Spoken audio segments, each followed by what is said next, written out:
Can you tell us the story on how you started po with the application? First, I met Sir Lawrence sa nakita ko siya sa Facebook, yung page nyo. And then, nag-message ako sa kanya. Very humble naman siya and kind. Nag-inquire ako and he gave me all the details. So, naisip ko, talagang okay itong tao, itong mapagkakatiwalaan. So, I started communicating with him. Nung una kasi, nag-try ako mag-isa kasi alam mo yung sayang yung pera, iniisip ko. Pero hindi din pala maganda yung ganyan. Kasi not all the time nasa iyo yung answers. So, nung nag-fail ako noon, siyempre nakakalugmong, nakaka-disappoint. Pero nung nakabawi ako, sabi ko, sige, ituloy ko na kay Sir Lawrence talaga kasi siya yung expert doon eh. So, kinunta ko si Sir Lawrence, nagtuloy na ako sa kanya, nagtiwala ako sa kanya buong buo, binigay ko yung mga documents na kailangan niya. Alhamdulillah, na-approve naman. Okay. Ano nang next plan natin since approved ka na for PR? So, ngayon na-approve na ako for PR. Sunod ko naman yung misis ko, si Madel. Gusto ko siyang dalhin doon as fiancé visa sana. And hopefully, pag PR na kami doon, mag-citizen, magpakasal na kami doon. So, ngayon, ano namang masasabi nyo dun sa mga aspiring or yung mga nagbabalak pa lang na mag-apply? Anong masasabi mo for them?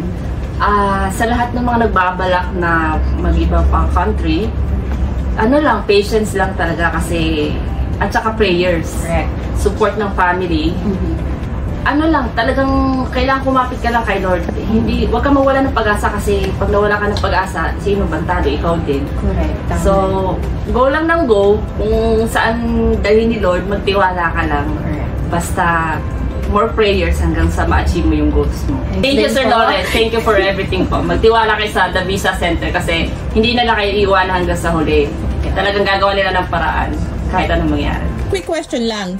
Kumusta ka naman sa Australia? Masaya ka ba sa decision mo na lumipat ka ng Australia from Dubai? So far naman, hanggang ngayon, being me, nandito ang partner ko, napakasaya talaga sa Australia na.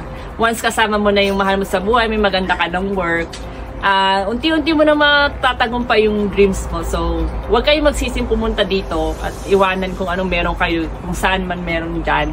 So, just keep going at masaya dito sa Australia. Ibang-iba talaga. Napakaganda ng buhay. Nakakatuwa kasi alam mo yon, kahit na bagong dating ka sa Australia, you were given equal opportunity na parang nakuha mo yung talagang line of work mo. Oo. Yun yung nakakatuwa sa Australia. So, yun yung something na you will be so happy na dito ka kasi nagagamit mo talaga yung profession mo. Hindi yung nag-start ka lang siguro ng konti more on sa mga tao, sa mga environment. Pero yung trabaho, it's the same kasi nakuha mo yung field mo. Yes, that's true.